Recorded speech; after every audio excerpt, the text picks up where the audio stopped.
Oke, next kita akan mempelajari tentang pemakaian Proxmox ya. Jadi kita akan bikin VM atau virtual machine yang akan kita installin beberapa aplikasi. Cuman sebelum itu VM-nya kita perlu installin si OS-nya ya. Nah, di sini kan Proxmox itu ada dua jenis ya kalau kita mau create. Create VM atau CT. CT ini apa? Jadi CT itu adalah Linux container ya. Jadi dia pakai LXC ini ya, Linux container. Jadi mirip-mirip kayak Docker tapi ini bawaannya si Linux gitu. Biasanya kita pakai buat aplikasi-aplikasi ringan gitu. Nah, kalau kita mau yang full utilize dari si hardware-nya atau dari OS-nya, kita biasanya pakai VM. Cuman kalau yang penting run aplikasinya biasanya kita pakai CT. Kalian sesuaikan sih mau pakai VM atau CT gitu. Nah, kalau kebutuhan kali ini, gue akan create VM untuk kita bisa install Ubuntu servernya, kemudian kita akan install Docker server dan Portainer untuk manajemen Dockernya. Karena kan kalau kita udah ngomongin server, dia tidak ada interface-nya ya, karena dia command line dan biasanya kan server seperti itu. Nah, itulah kenapa kita akan gunakan VM itu di dalamnya akan kita installin Docker dan Portainer. Portainer untuk manajemen Docker ya, seolah-olah kayak Docker desktopnya gitu lah ya. Cuman dia di level browser kita aksesnya, jadi lebih fleksibel dan lebih enak pastinya.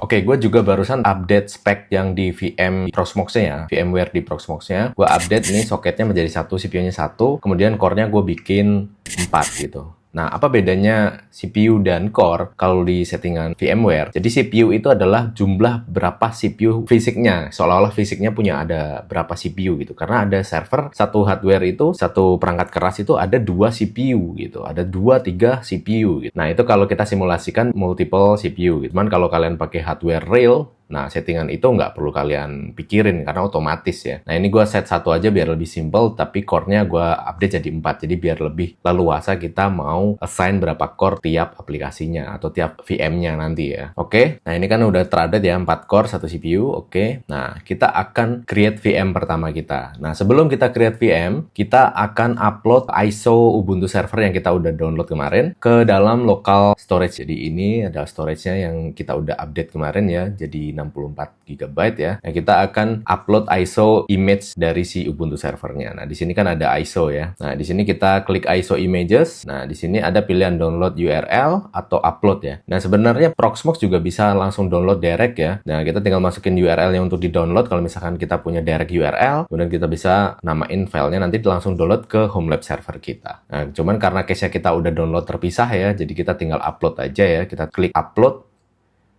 Kemudian kita tinggal pilih yang ini ya, Ubuntu Server 24.04 kemarin. Oke, kita biarkan saja ya, kemudian kita upload.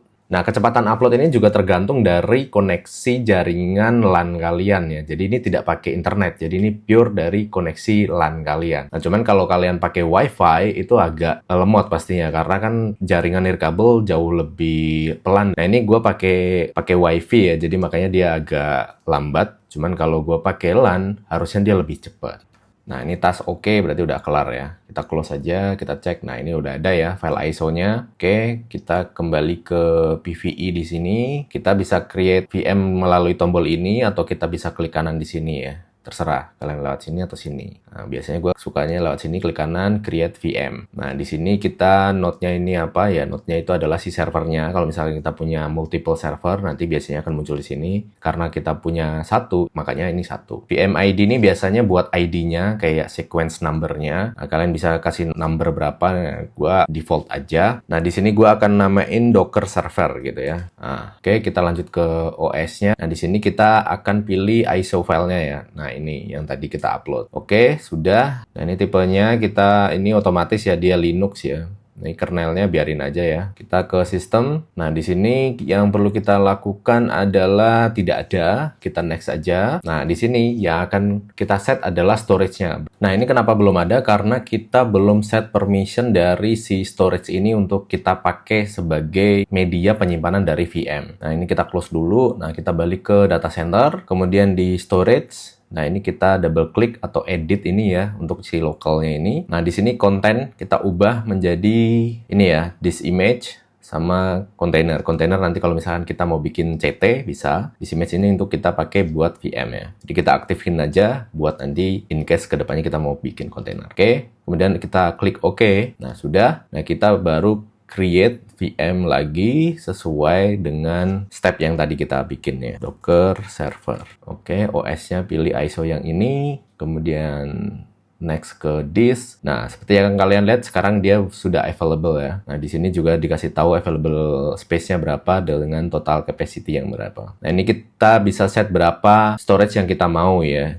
Nah, ini default 32, nah gue set 20 GB aja ya. Oke, kemudian kita ke CPU. Nah, ini yang gue maksud ya, soket atau core berapa. Kita mau simulasiin dia punya berapa soket CPU dengan berapa core. Nah, untuk simple kita soket 1, core-nya kita set misalkan 2 ya. Karena kita punya total tadi 4 ya kalau nggak salah ya. 4 core nih. Jadi biar kita bisa punya spare core untuk VM yang lain atau aplikasi yang lain. Tapi ini kembali disesuaikan dengan kebutuhan kalian ya. Kalau memang kalian butuh core yang banyak, tinggal set aja di sini. Oke, kemudian kita ke memori. Nah, ini memorinya mau berapa giga untuk total memorinya. Nah, kita cek dulu kita punya berapa RAM ya. RAM-nya 4 giga. Nah, kalau kalian punya setup RAM yang lebih, kalian bisa bermain cukup banyak ya. Itulah kenapa gue suggest di awal investment itu di RAM dan CPU yang kalau cukup banyak nanti kita bisa main banyak multiple virtual machine. Oke, nah di sini gue nggak apa-apa set 2 giga aja, jadi setengahnya dari yang dialokasikan. Kita ke network, ini biarkan saja ya. Kita next. Nah, ini summary-nya. Nah, sepertinya udah oke ya. Docker server 2 GB RAM. Nah, ini storage-nya di local 20 GB ya. VM ID-nya 100, CPU core-nya 2. Oke. Nah, ketika udah, kita klik finish. Atau kita mau langsung dinyalain, kita bisa cek ini ya, start after created. Oke, di case gua nggak mau langsung start, gua akan finish dulu ya. Oke, nah di sini akan ke create ya, VM barunya. Cara nyalainnya, kalian bisa klik VM-nya, kemudian ke console, start now. Ini kayak ngidupin komputernya gitu lah istilahnya. Nah, kita langsung hidupin ya. Kita klik start now. Nah, kalian bisa lihat ya, kayak kita startup dari komputer yang kita punya. Jadi ini seolah-olah kita bisa remote ya. Jadi ini kita langsung pilih yang ini, kita klik di sini ya, kemudian kita navigasi pakai keyboard ya, biasa. Nah, kita pilih try or install Ubuntu server ya, kita enter. Oke, dia lagi loading, kita tunggu aja. Nah, ini udah muncul ya. Nah, kita pilih bahasanya, ini navigasinya tetap pakai keyboard ya, karena dia tidak ada graphic interface, jadi kita pakai keyboard. Kita pilih English, enter. Kemudian ini oke, enter lagi. Nah, ini navigasinya di bawah ya. Nah, kita pilih done. Kemudian di sini yang perlu dicek ya, Ubuntu server. Kita done. Nah, dia otomatis ya dapat IP. Nah, seperti yang kalian lihat ya, dia dapat IP baru karena kita pakai bridge tadi ya di settingan VMware-nya. Nah, kalau kalian pakai home server fisik asli, nah ini otomatis juga karena mereka share di network yang sama. Meskipun dia VM dan colokan LAN-nya itu cuma satu, koneksinya cuma satu, dia bisa split menjadi seolah-olah ada 2 IP gitu. Nah, itu canggihnya Proxmox ya. Nah, itu kita dapat IP ya. Nah, ini servernya kan tadi 128 ya. Ini dapat 129. Kita langsung done. Kemudian ini proxy kita done aja. Ini dia mau cek ini ya, update ya. Ini kita done aja dulu. Oke, ini entire disk. Oke, encrypt nggak usah. Kita done. Nah, ini summary-nya. Nah, ini 20 GB ya tadi bener. Kemudian sudah oke ya. Nah, kita langsung done.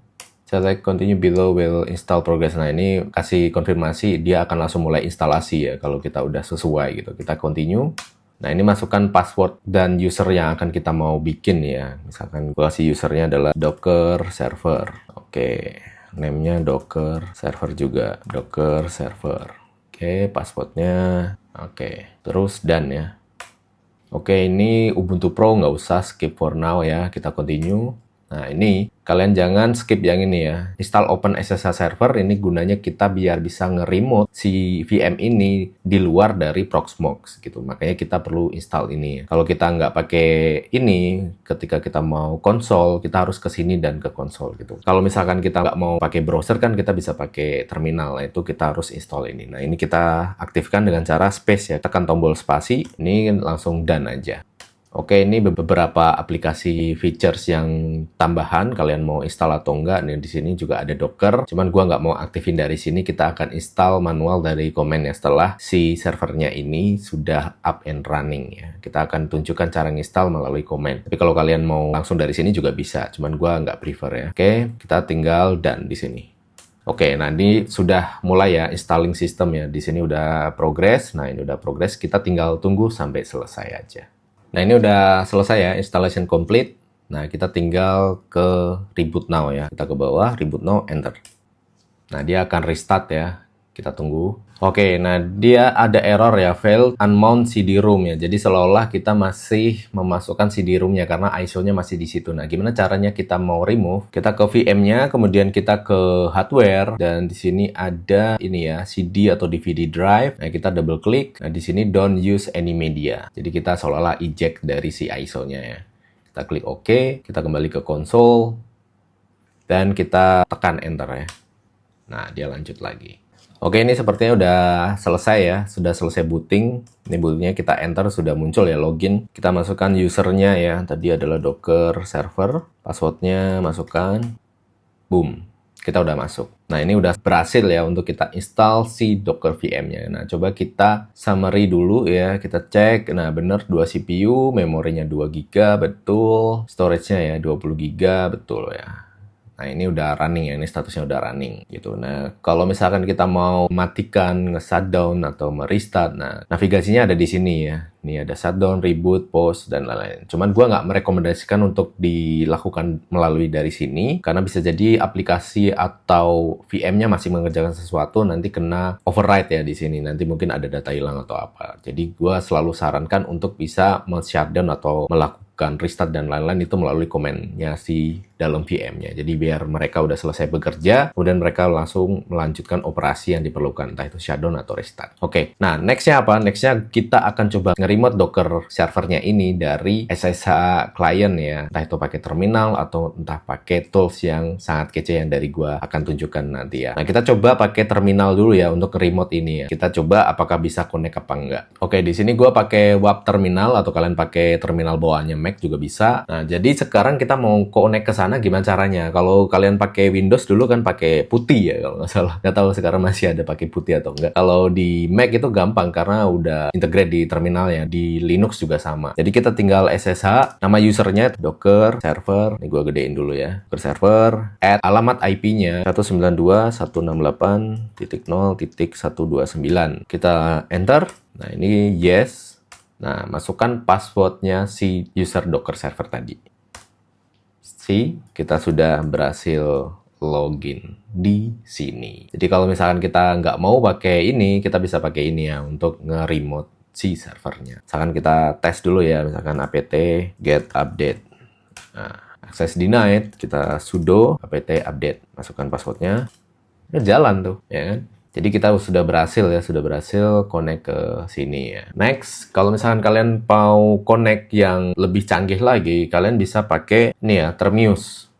Jadi di modern SSH client, jadi kalian bisa pakai ini di tempat kalian, entah itu kalian pakai macOS, Windows, Linux, iOS, bahkan ada ya Android juga ada. Jadi kalau misalnya kita mau remote, lagi di jalan atau lagi di mana gitu, kita cuma pegang handphone bisa pakai ini. Dan canggihnya ini juga akan nyimpen kredensial username dan password. Jadi kita nggak perlu typing satu persatu ya. Kalau tadi kan kita setiap ini kan ngetik gitu. Nah, ini mirip-mirip kayak putih zaman dulu ya. Jadi kita tinggal masukin koneksinya kemana, nanti bisa disimpan ya. Nah, ini tools gratis ya. Kekurangannya kalau yang versi gratis itu dia tidak sync ke cloud ya, karena kan dia ada fitur cloudnya. Jadi ketika kita nyimpen di laptop misalkan, kita ada handphone juga, nah koneksi yang disimpan dari laptop akan ke sync ke handphone, itu khusus yang berbayar. Nah, di sini kalau kalian mau join itu dia subscription ya. Jadi dia di sini nih pro minimum $10 per month. Nah, kalau free ya kita bisa pakai, cuman mereka nggak nge-sync. Ya it's okay lah, bukan deal breaker juga. Gue juga pakai ini, lebih enak aja, kita nggak perlu typing satu persatu gitu.